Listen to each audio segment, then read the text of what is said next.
to Eat Orgasmically with Jasmine. So before we get started, we're going to address the elephant in the room, which is I made a crop top t-shirt for this page.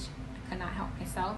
It's really cute. I would model it for you, but I can't because I had bread yesterday, a lot of it at a restaurant. We'll talk about that restaurant one of these days, but it was good.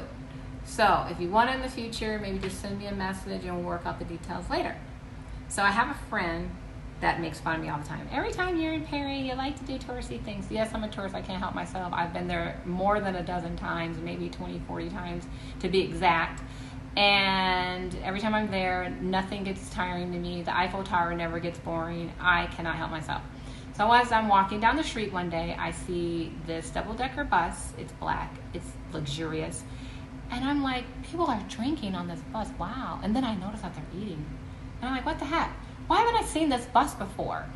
Is it new? Is it something that I have not seen and I've been here all this time? Well, come to find out, it's a bus called Bustronome. And I'm like, ooh, I want to do that. So I go online. I'm like, I'm going to book my tickets. I'm going to bring my friend along. So I call my friend up and I'm like, hey, you want to do this thing called Bustronome? Have you heard of it? And he's like, yes, it's always around, you know. You'll see it all around the city. I was like, I've never seen it. He's like, yeah, let's go. So I go ahead and I book our tickets. And, you know, we go the next day. We go to the meeting spot. And we get on the bus. And then as soon as we get on the bus, we're like greeted with champagne, of course. And we're like, oh, you know, anyway. Luxurious. So then we get in our seats, which of course every seat to me is a good seat because obviously there's windows on both sides and you can see all the parts of the city, so it's not like you're gonna have a bad view whatsoever. But of course I sit on the top deck because I want to be up high.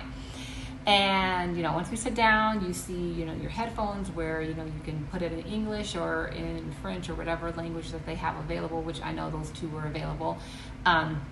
That will tell you about the different monuments of where we're going to go, and, you know, when we make our stops, they'll give you the history on each of the monuments. So I was like, okay, this is great. I don't have to ask a million questions of when this was built, what year, and then go into a long history, but just a nice history. So this tour is 2.5 hours long, which to me is perfect timing for me to eat, digest my food, and then just be happy and merry.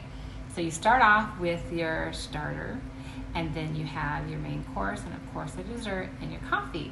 So I was thinking, oh, is this food gonna be good? I've done the wine train in Napa. Like, it's not bad.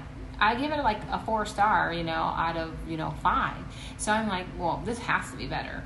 I mean, we're in Perry, you better come correct. Anyways, not bad at all. I really enjoyed my meal. It was delicious. It was tasty, and it was enough to fill me up, which, you know, sometimes you go to like tasting, you know, restaurants and you're like, oh, I'm not really quite full, especially for a person that has an American appetite. But anyways, I shouldn't make fun of people. It's good. It's something that I recommend doing. So if you want to sightsee without using your feet and getting blisters on your feet, I say do the Bustronome, and I say do it with a friend and just have fun. And I hope this tip worked for you, because it's definitely, if someone would have gave me this tip, I would have done it a long time ago. So I'll talk to you guys all soon. Love you. Bye.